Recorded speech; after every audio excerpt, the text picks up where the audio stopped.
Terima kasih untuk penyambutannya Pastor Hendra, dan saya mengucapkan juga selamat pagi kepada setiap orang yang hadir di sini secara onsite dan juga yang online juga. Welcome, dan saya percaya Tuhan akan berkata kepada setiap kita, dan saya percaya sebagai murid-murid kita perlu menjadi murid yang efektif karena kita diutus ke dunia ini untuk menjadi orang-orang yang relevan dan membawa kabar baik bagi orang di sekitar kita. Yang percaya katakan amin. Dan hari ini saya akan membawakan mengenai sebagai murid Kristus kita perlu menjadi orang yang wise dan innocent. Katakan sama-sama saudara, wise, innocent. Kalau bahasa Indonesianya menjadi orang-orang yang cerdik atau bijak dan orang-orang yang tulus. Nah mari kita lihat apa yang Yesus katakan dari Matius 10:16. Ini sangat menarik sekali. Yesus berkata dalam Matius 10:16. Karena dia mengutus murid-muridnya dan dikatakan dalam bahasa Indonesianya yang terjemahan baru, lihat aku mengutus kamu seperti domba ke tengah-tengah serigala. Sebab itu hendaklah kamu cerdik seperti ular dan tulus seperti merpati. Nah bahasa Indonesia sehari-hari mengatakan, perhatikanlah ini, aku mengutus kalian seperti domba yang tidak berdaya, ke tengah-tengah serigala yang ganas. Kalian harus waspada seperti ular dan tulus hati seperti merpati. The Message Bible mengatakan begini saudara, izinkan saya bacakan dalam bahasa Inggrisnya, dikatakan stay alert for this is hazardous work that I am assigning you, that you are going to be like sheep running through a wolf pack. So don't call attention to yourself. Jadi katakan di sini saudara, stay alert. Ya, stay alert itu waspadalah. For this is hazardous work. Karena ini adalah tugas yang sulit. Bahwa aku yang berikan kepadamu dan aku mengutus kamu seperti domba dikatakan yang berjalan di tengah-tengah gerombolan serigala. Jadi bukan serigalanya satu tapi ada gerombolan saudara. Kita bisa bayangkan kita diutus ke dunia ini. Ibaratnya seperti domba diutus ke tengah-tengah serigala. Nah kita akan belajar dari beberapa binatang di sini saudara. Jadi kita akan belajar mengenai apa itu domba, apa itu serigala. Kemudian juga kita dikatakan be as shrewd or be wise as a snake and inoffensive as a dove. Jadi kita ini cerdik seperti ular dan kita juga perlu untuk tidak gampang tersinggung. Ya, saya percaya jemaat GKS di sini jemaat yang gak gampang tersinggung saudara. Ya, gak gampang tersinggung seperti burung merpati. Nah, saya mencoba mengerti mengenai kata stay alert atau waspada lah. Kamus Besar Bahasa Indonesia mengatakan demikian. Arti kata waspada artinya berhati-hati dan berjaga-jaga atau bersiap siaga. Jadi kita perlu punya daya refleksi yang tinggi, gak bisa kendor perhatian kita, tidak tertidur. Tahukah saudara kalau saudara bawa mobil, ya setiap 3 jam saudara tuh perlu untuk berhenti sebentar. Karena namanya bawa mobil, saudara itu waspada. Ya, waspada. Apalagi kalau saudara bawa mobil ada cruise control ya, ada yang di setting speednya, sekarang kan gak boleh lebih dari 100. Saudara set 100 kayaknya enak, saudara bisa ngobrol, tapi harus hati-hati. Apalagi kalau jalannya lurus saudara, kelihatannya biasa-biasa aja. Tapi kalau udah 2 jam saudara, dikatakan saya baca data, kecelakaan di jalan tol penyebab nomor 1 saudara, itu waktu orang itu ngantuk, orang itu tidak lagi waspada. Itu yang pertama. Yang kedua dari ban. Biasanya bannya ada yang kempes atau bannya ada yang pecah. Jadi hati-hati. Kita perlu berhati-hati. Belum lama ini ada seorang teman pergi berlibur. Waktu lebaran kemarin, sementara udah 2 tahun gak liburan, mereka bawa sekeluarga. Oke, pakai mobil baru saudara, Hyundai H1 ke Bali. Orangnya suka driving, jadi no problem dari Jakarta Surabaya no problem. Oke, dan kemudian dia teruskan lagi untuk mau ke Bali, nyebrang dari Banyuwangi dan dia telepon temannya di Jakarta. Dan dia bilang, you better rest, lebih baik kamu istirahat karena tampangmu tuh sudah loyo, tampangmu udah letih. Oh enggak, saya masih kuat, ya masih kuat dari nyampe ke Pulau Bali ini sebentar lagi nyampe Denpasar, tinggal 2 jam lagi. Enggak, kamu harus istirahat, tampangmu itu sudah kuyuh, oke, udah letih. No, I can do it, dia katakan. Dan dia bawa mobil itu sudah bersama dengan istrinya, bawa ada mertuanya juga, ada suster. Betul sudah, nggak nyampe 1 jam, ngantuk dia. Dan ada mobil, ada truk di pinggir jalan sudah, ditabrak sama dia. Anda bayangkan udah nyampe Pulau Bali, seharusnya bisa berlibur, tapi gara-gara dia nggak waspada, sudah nyampe di Pulau Bali sudah. Tinggal 1,5 jam lagi sudah, tinggal 1,5 jam lagi, terjadilah namanya hal yang tidak menyenangkan tersebut, kecelakaan terjadi. Tapi Tuhan campur tangan dan tidak ada yang celaka, semuanya baik semua, cuman mobilnya aja rusak, sudah hancur. Itu sebabnya kita perlu untuk hati-hati. Terutama kalau zaman sekarang ini, sudah banyak orang yang penting pegang duit dulu, seperti itu. Belum lama ini kita lihat di media ada seorang di daerah Lampung ditangkap karena dia pergi dari rumah ke rumah dengan baju putih, pakai kacamata, ngetok dari pagi sampai malam, saudara. Ya, itu menakutkan ya, pakai baju putih, pakai kacamata, dari rumah ke rumah diketok-ketok dan dia minta sumbangan. Ternyata waktu diinterogasi sama polisi, perempuan ini punya pinjaman 11 pinjaman online, 11 pinjol. Dan waktu ditanya, apa yang kamu lakukan? Ya saya perlu untuk pegang uang, yang penting pegang uang. Nah ini hati-hati saudara, yang penting saya megang duit. Jadi saya belajar dari hal-hal demikian saudara, sifat yang pertama apa itu sifatnya domba, Anda mesti ngerti dari domba itu.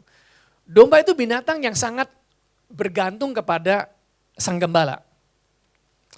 Dia itu short sighted, pandangnya itu pendek saudara, nggak bisa ngeliat ke depan. Ya. Itu sebabnya dia sangat bergantung dengan si gembala. Gembala bisa lihat jauh ke depan apakah ada serigala, ada lembah, dan dia hanya mengikuti. Jadi kemampuan kita untuk mendengar suara gembala itu menentukan kita nih berhasil atau tidak dalam kehidupan kita, saudara.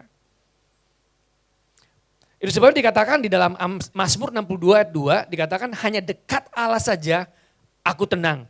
Daripadanya lah keselamatanmu. Karena namanya domba itu nggak punya namanya defense mechanism, tidak punya alat pertahanan. Dia nggak bisa, yang lain binatang lain ada alat pertahanan ya, ada cakar, ada taring, ada tanduk. Domba itu nggak bisa nanduk. Kalau Anda nanduk, Anda itu bukan domba, Anda namanya kambing. Oke. Ya, meskipun dua-duanya mengembik ya. Yang satu domba, yang satu kambing. Jadi orang Kristen dilarang nanduk, yang ada harus tunduk saudara. Istri-istri juga perlu untuk tunduk.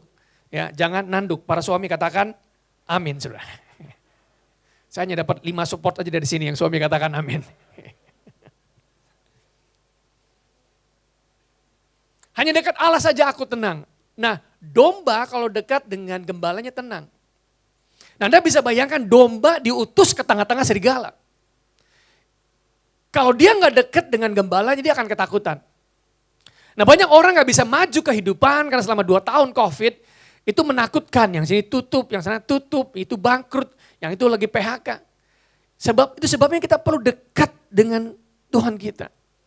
Yohanes 10:27 dikatakan domba-dombaku mendengar suaraku dan akan mengikuti aku. Jadi kita perlu untuk mendengar. Gembala kita perlu mendengar. Saya masih ingat sekali pengalaman istri saya. Waktu dia pergi liburan bersama dengan anak kami yang perempuan Jacqueline. Dia pergi untuk pergi ke Venice, Italia, ya. Berapa hari di situ, kemudian mau pergi ke Belanda, ke Keukenhof, dekat Amsterdam situ, ngeliat Floriade, pameran bunga ya, untuk menghormati Ratu Juliana di Belanda. Rupanya ya wanita suka untuk ngeliat barang-barang lupa. Karena biasa saya yang take care kalau pergi liburan, saudara. Everything saya take care semuanya. Kali ini saya nggak ikut, cuma mereka berdua. Dan ternyata di Venice tuh nggak ada namanya Grab car. Semuanya pakainya either pakai perahu atau pakai train. Nyampe di airport pesawatnya udah boarding. Dan nggak bisa untuk naik. Dia telepon saya. Dan ternyata sini beda saudara. Saya jam 3 pagi ditelepon dia, saya bilang, ya ada apa Hani? Ini kita ketinggalan pesawat, tolong booking pesawat. No, I don't think so. Karena kalau saya booking pesawat dari sini, itu akan kasih nomor OTP-nya ke nomor handphone kamu. Karena pakai nomor kartu kredit kamu nggak bisa. Nah anak kami Jacqueline yang ngomel jadinya. Ini gimana sih mami, udah tahu kita udah set, udah pergi, udah bakal dijemput sama orang di Amsterdam, jadi telat. Mami bilang tenang. Ya gimana bisa tenang, kita bakal ketinggalan di semuanya. Dan ternyata mereka harus stay akhirnya sudah di Venice. Kemudian teman katakan begini, coba kamu jangan pergi ke Amsterdam. Kamu perginya ke Rotterdam. Kami jemput di Rotterdam, betul. Dari Venice ke Rotterdam, tiketnya jauh lebih murah. Dan akhirnya besoknya mereka baru pergi, saudara. Jadi mereka mesti stay di situ. Dan ternyata kalau memang dekat dengan Allah saja kita tenang dan kita dapat keselamatan, saudara. Waktu dia nyampe akhirnya dan dia pergi ibadah dulu hari Minggu. Setelah hari Minggu baru mereka bisa pergi Keukenhof. Dan mereka mendengar banyak kesaksian. Banyak orang Indonesia yang datang kemarin nggak bisa pergi ke Floriade. Rupanya jalan diblokir sepanjang 3 kilometer. Jadi mereka harus jalan 3 kilometer. Banyak orang Indonesia, saudara, apalagi emak-emak, jalan 3 kilo pakai payung, saudara. Mereka nggak kuat gitu. Jadi Tuhan bisa robah yang namanya bencana, malapetaka, itu berkat bagi kita kalau kita dekat dengan Tuhan kita, saudara. Coba kasih lihat ada foto istri saya sama anak saya. Bagian multimedia ada foto istri saya kirim foto kemarin ke Hosea. Ada nggak foto anak saya sama istri? Itu adalah salah satu foto yang terbaik. Kalau ada silakan dimunculkan, if not it's okay. Jadi itu salah satu foto yang terbaik gara-gara mereka terlambat, saudara. Jadi mereka tinggal pesawat tapi akhirnya mendapatkan best picture and very memorable moment. Jadi sebagai domba kita perlu untuk menjaga ketulusan hati kita, saudara. Dan domba itu seringkali, saya masih bicarain domba itu sangat mudah kalau Anda pelajarin ya. Domba itu sangat mudah, bahkan bisa mati kalau mendengar suara serigala, saudara.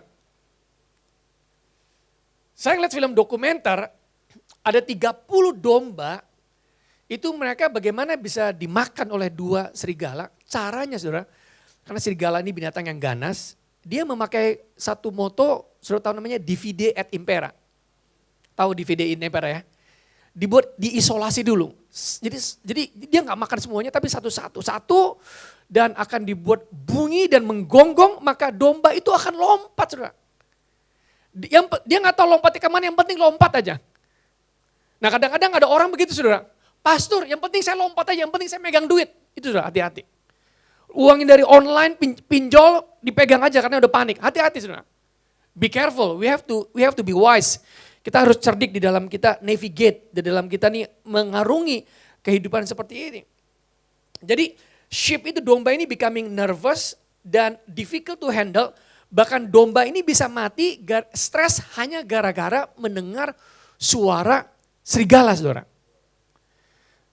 Dengan kata lain, saudara, apa yang kita dengar sehari-hari itu bisa menentukan stres level kita, saudara. Saya masih ingat sekali waktu peristiwa kerusuhan tahun 98, saudara. Saya masih tinggal di daerah Jakarta Barat.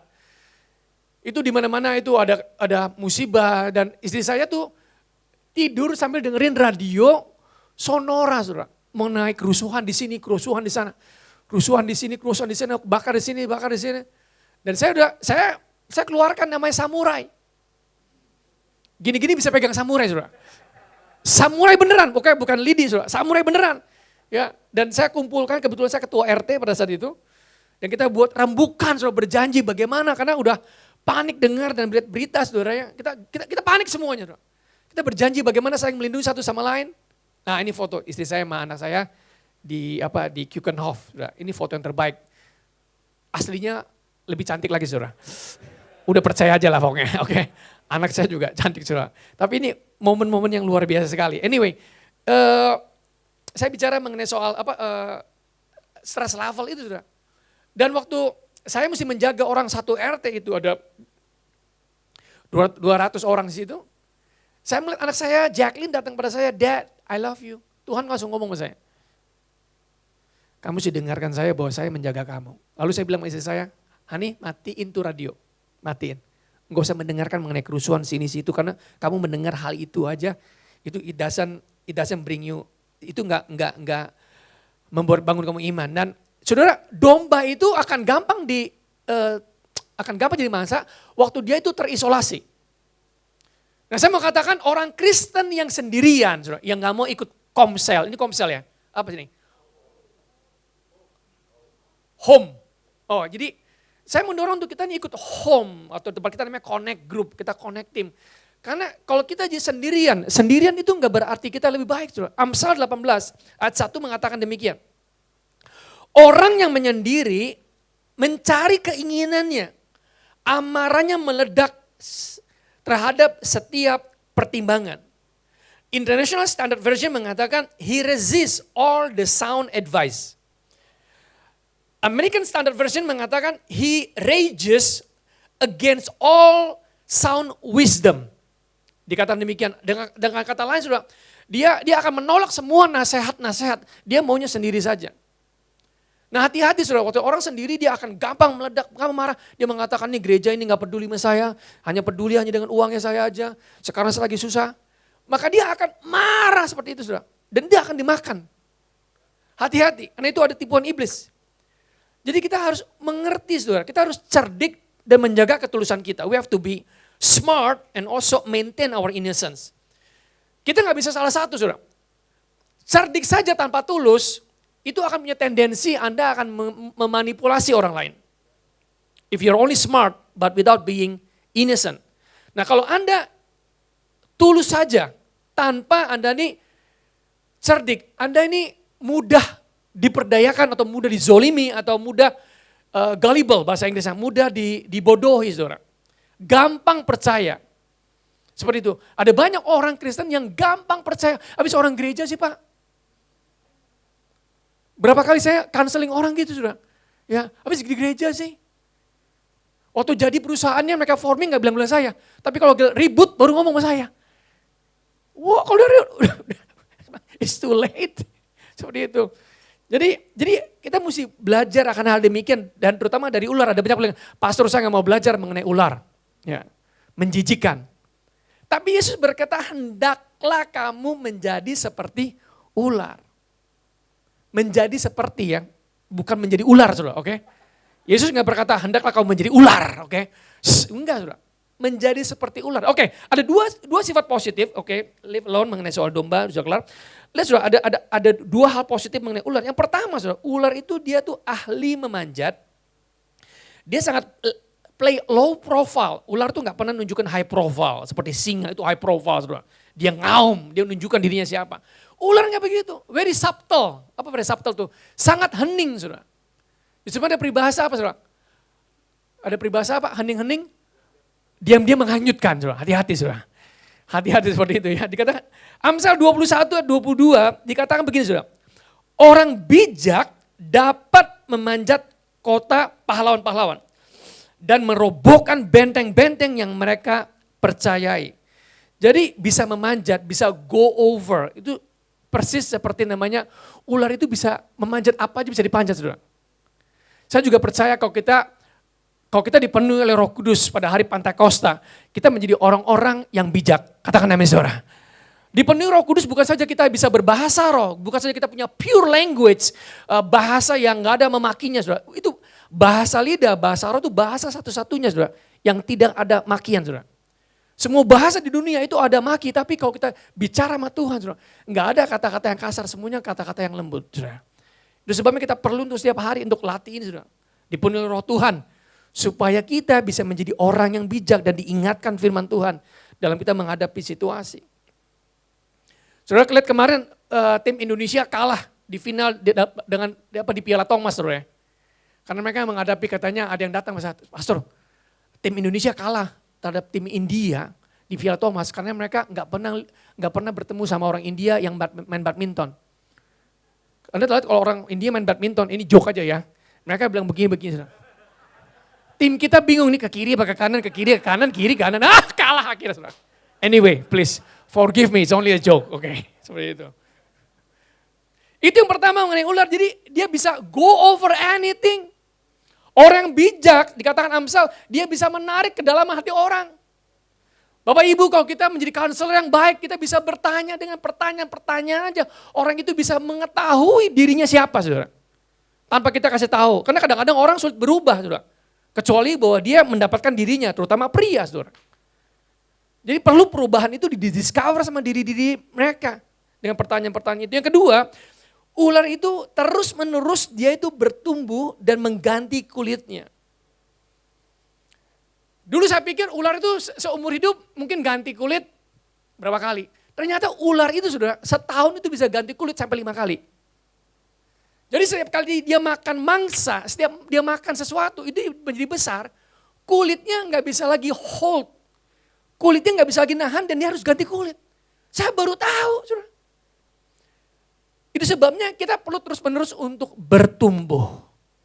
Kita nggak bisa stay the same. Saudara. Pewahyuan terdapat dari kemarin itu nggak bisa untuk menghadapi masa depan. Kita perlu ada pewahyuan, ada firman Tuhan yang fresh, yang segar. Amsal 13 ayat 20 dikatakan apa saudara? Siapa bergaul dengan orang bijak, dia menjadi bijak. Tetapi siapa berteman dengan orang bebal, dia menjadi malang. Nah bahasa Inggris mengatakan become wise by walking with the wise.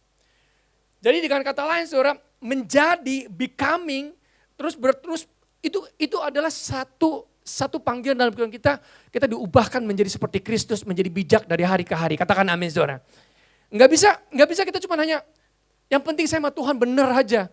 Saya sincere, saya tulus. Iya, Anda tulus tapi Anda bisa diperdayai oleh orang. Dunia ini kejam, mereka gak peduli Anda orang percaya, Anda Kristen atau bukan Kristen. Kalau mereka bisa makan, akan dimakan saudara. Itu sebabnya kita harus tahu dengan siapa, who are we dealing with. Wisdom, wise, bukan berarti kita ini tidak jujur. Tapi kalau kita nggak mengerti akan firman Tuhan, ya kita nggak akan bisa melakukan. Kalau Anda pelajari mengenai soal parable, mengenai soal perumpamaan penabur, saudara. Yang orang yang nggak mengerti, itu karena diambil, saudara, firman Tuhan dibenih oleh burung, dia nggak akan melakukan. Itu sebab kita perlu untuk belajar firman Tuhan untuk bisa mengerti. Innocent itu bukan berarti artinya gullible, untuk gampang ditipu. Nah Yesus menunjukkan bagaimana dia itu innocent dan sincere seperti merpati. Matius 12 ayat 20, Yesus berkata demikian saudara. Bahwa bulu yang patah terkulai tidak akan dipatahkannya dan sumbu yang pudar nyalanya tidak akan dipadamkan saudara. Sampai dia menyatakan hukum itu menjadi menang. Siapa yang bersyukur bahwa Yesus itu orang yang peduli bagi kita saudara. He's very sincere, he's maintaining his sincerity. Nah tapi bukan berarti waktu Yesus itu sincere atau tulus, bukan berarti dia itu lemah saudara. Pada saat-saat dia harus tegas, dia juga menunjukkannya. Yesus juga bisa gentle and firm, lembut dan tegas. Yohanes 2 ayat 15, mari kita lihat sama-sama saudara. Waktu dia melihat rumah bapaknya, rumah doa, itu dibuat jadi tempat dagang. Yohanes 2 ayat 15 dikatakan apa saudara? Dia membuat cambuk dari tali lalu mengusir mereka semua dari bait suci dengan semua kambing domba dan lembu mereka dan uang, dikatakan uang, penukar-penukar dihamburi ke tanah dan meja-meja mereka dibalikannya. Anda bisa bayangin saudara, dia datang saudara di courtnya itu semuanya itu money changer diberantakin sama dia. Itu Yesus yang kita sembah saudara, dia bisa tegas dan dia bisa firm. Yesus tetap innocent. 3 kali dia diadili oleh Pontius Pilatus. Bahkan Pontius Pilatus mengatakan bahwa aku gak mendapatkan dia salah sama sekali. Di dalam Yohanes 12 ayat 38b dikatakan, I found him no mistake at all. Gak ada saudara. Itu penting saudara untuk kita menjaga dan mengikuti apa seperti Yesus katakan. Nah mari kita lihat saudara. Dari Paulus saudara. Lihat Paulus juga mempunyai gaya hidup dengan pikiran dan hati nurani yang bersih. Pure, like a dove. Kisah Rasul 23 ayat 1, dikatakan demikian, Kisah Rasul 23 ayat 1. Waktu Paulus diadili setelah dia dituduh, dia berkata kepada anggota-anggota mahkamah agama, Paulus berkata, hai saudara-saudaraku, sampai pada hari ini aku tetap hidup dengan hati nurani yang murni di hadapan Allah. I maintain my pure conscience. Bapak Ibu, kita perlu untuk menjaga hati nurani kita bersih. Dari semua, saudara, setiap hari kita perlu datang sama Tuhan. Bukan cuma seminggu sekali hari Minggu. Tapi bahkan sehari-hari kita perlu saudara. Kenapa? Karena seringkali hal-hal yang kita dengar itu bisa distorsi kita. Gosip. Saudara. Hal-hal yang gak perlu, fitnah. Kita perlu untuk menguduskan kita. Supaya roh kita tetap sensitif dan tahu kalau Tuhan bicara sama kita, kita tahu saudara. Kalau kita aja butuh mandi setiap hari, kita juga perlu untuk mengebaskan semua debu-debu yang gak perlu saudara. Itu hal-hal yang buat kita distorsi, buat kita jadi bias. Paulus juga tahu akan hak legalnya.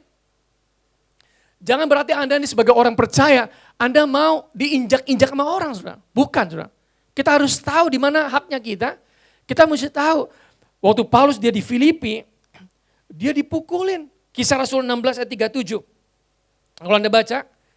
Ya, tetapi Paulus berkata kepada orang-orang itu, tanpa diadili mereka telah mendera kami, warga negara Roma, di muka umum, lalu melemparkan kami ke dalam penjara. Sekarang minta mereka datang sendiri. Luar biasa saudara, Paulus tahu dia punya legal right-nya saudara. Dan saya percaya setiap dari kita juga mesti tahu akan hak dan kewajiban sebagai warga negara Republik Indonesia saudara. Jangan sampai kita juga dipedayakan oleh orang, dibodohi orang, dan kita mesti tahu. Dan yang terakhir saudara, kita sama-sama 1 Petrus 2 ayat 12. Ini sebagai yang terakhir. 1 Petrus 2 ayat 12, Petrus berkata demikian. Kita baca sama-sama saudara, 2, 3. Milikilah cara hidup yang baik di tengah-tengah bangsa-bangsa bukan Yahudi. Supaya apabila mereka memfitnah kamu sebagai orang durhaka, mereka dapat melihatnya dari perbuatan-perbuatanmu yang baik dan memuliakan Allah pada hari ia melawat mereka. Bahasa Indonesia sehari-hari mengatakan demikian. Milikilah kelakuan dengan sangat baik. Jadi kelakuan kita itu bisa membungkam orang-orang yang menuduh kita saudara.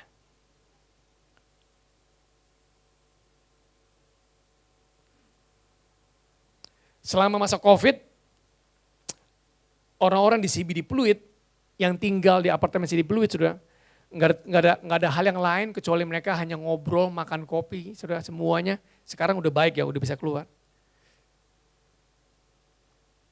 Satu kali mereka telepon saya, pastor, mereka panggil saya pendeta. Pak pendeta tolong datang.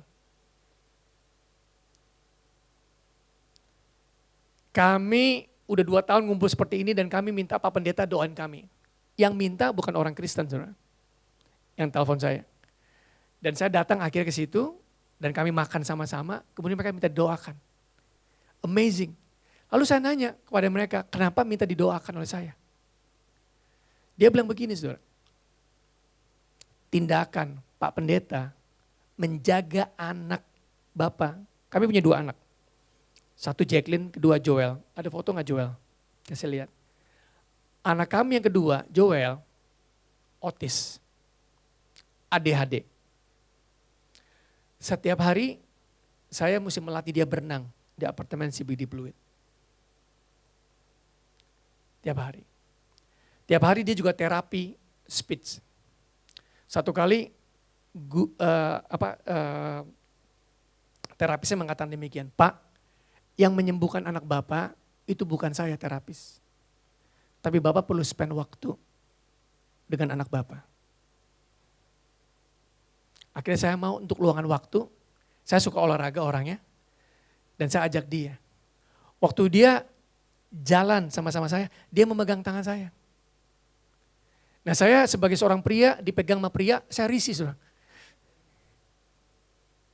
Tapi saya lepaskan tangan saya, Roh Kudus berkata, bukankah engkau juga memegang tanganku? Saya bilang, ampun Tuhan. Saya izinkan dia megang tangan saya, bukannya megang tangan, dia bahkan memegang pinggang saya saudara, dan saya rangkul dia. Jadi kayak sejoli saudara, tapi bapak sama anak saudara, berdua berjalan. Saya nggak pernah tahu perilaku yang seperti itu diperhatikan oleh tetangga saudara. Saya nggak pernah tahu waktu saya menjaga anak saya, melatih anak saya berenang 20 lap saudara. 1 lap 50 meter. Saya nggak pernah tahu bahwa tindakan saya menjaga anak diperhatikan. Jadi akhirnya mereka bilang, Pak Pendeta tolong bagikan mengenai Mazmur 23. Saya bilang nggak salah. Ini bukan orang Kristen saudara. Ya kami datang ke rumah duka, Ada Pak Pendeta ngomong Mazmur 23, ya ampun Mazmur 23 dipakai hanya di rumah duka. Saya bilang oke, kalau mau tahu saya akan terangkan tapi perlu waktu 20 menit. Oke. Lalu saya terangkan. Kenapa Tuhan bicara mengenai Tuhan adalah gembalaku. Takkan kekurangan aku. Ia membawa aku ke telaga air yang tenang. Saya terangkan saudara bahwa kita semua adalah domba-domba. Yang keleran setiap dari kita. Maka bilang tuh sama lain, lu kacau, lu penuh dosa lu. Hidup lu kotor, lu pikirnya seks aja lu, ngaku dosa lu. Satu sama mereka, berdelapan mereka saling ribut saudara. Saya bilang juga, saya juga domba yang hilang. Pada akhir seperti itu, mereka buka tangan mereka. Tolong doakan kami Pak Pendeta. Hadirat Tuhan turun saudara. Menjamah mereka satu persatu. 2 minggu yang lalu, satu dari mereka meninggal dunia saudara. Tapi saya percaya, apa yang kita tabur membawa kekekalan. Saya berdoa untuk setiap dari kita, hiduplah bijaksana. Hidup bijaksana saudara. Dan banyak hati yang tulus, supaya gak ditipu orang. Tapi kita menjadi murid-murid yang efektif, membawa kuasa Pantekosta ke tengah-tengah kita saudara. Mari kita bangkit berdiri. Thank you Lord. Tim musik silakan. Thank you Jesus. Saya tahu Tuhan hadir di tengah-tengah kita pada saat ini. Saudara jangan takut, jangan khawatir.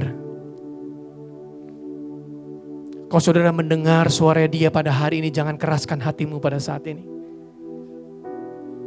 Engkau bukan anak-anak gampangan. Tapi engkau anak-anak yang telah dibeli oleh darah anak domba yang mahal. Yesus Kristus Tuhan. Tapi bukan hanya ditebus saja. Bukan saja engkau mempunyai masa depan yang cerah, tapi Tuhan juga mau memakai dirimu untuk menjadi saksi. Roh Kudus dicurahkan. Bukan saudara hanya berbahasa roh, bukan.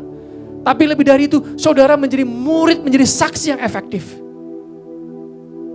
Saudara menjadi saksi-saksi yang efektif di dalam dunia marketplace. Tuhan mau memakai yang lemah, yang bodoh, yang tidak berhikmat untuk mengalahkan yang berhikmat.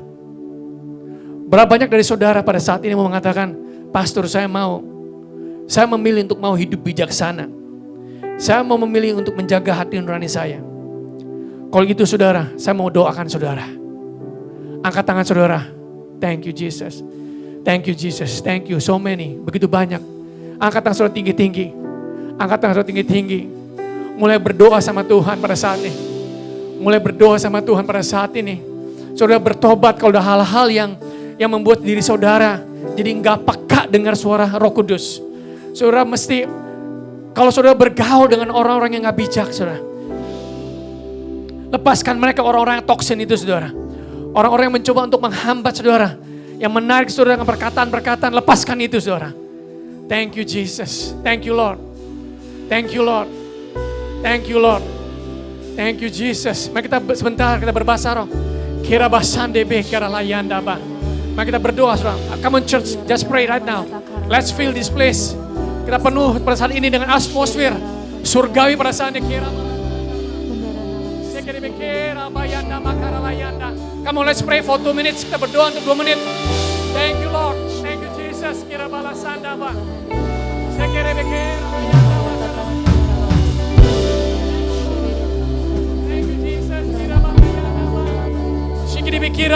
Come on. Come on church, saya mau dengar saudara berdoa lebih militan. Come on, a pure language, bahasa yang murni dari Tuhan. Come on, let's just pray.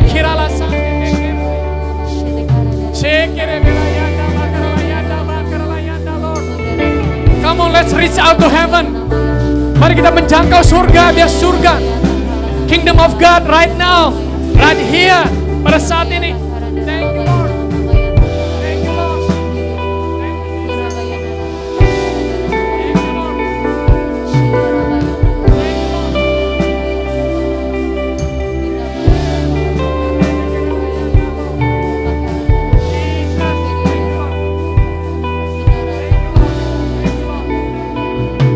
Thank you Lord. Thank you. Bapak kami berdoa untuk setiap orang yang tangannya terangkat pada saat ini di dalam nama Tuhan Yesus. Dijamah dari paling depan sampai dengan belakang. Dari kiri sampai dengan yang kanan. Roh Kudus jamah satu persatu pada saat ini di dalam nama Tuhan Yesus. Di dalam nama Tuhan Yesus. Di dalam nama Tuhan Yesus pada saat ini. bahwa mereka adalah imam-imam yang rajani. Mereka adalah imam-imam yang rajani in Jesus name. A royal priesthood in Jesus name. Pada saat ini ya Bapak, terima kasih mereka bisa confidence. Mereka bisa confidence waktu mereka datang ke depan Kau ya Bapak. Terima kasih untuk hati yang tulus, untuk menyampaikan kabar baik. We thank you Lord. Terima kasih ya Bapak untuk anak-anak muda juga ya Bapak. Begitu banyak anak-anak muda, orang-orang di marketplace in Jesus name. Roh Kudus jamah itu bersatu dari depan belakang, termasuk juga yang online, yang melihat pada saat ini, yang di YouTube, di Zoom in Jesus name. Right now, I prophesy, aku bernubuat pada saat ini in Jesus name, bahwa apa yang kau jamah akan berhasil, bahwa apapun yang kau lakukan pada saat ini Tuhan memberkatimu, Tuhan menyertaimu. Thank you Lord in Jesus name.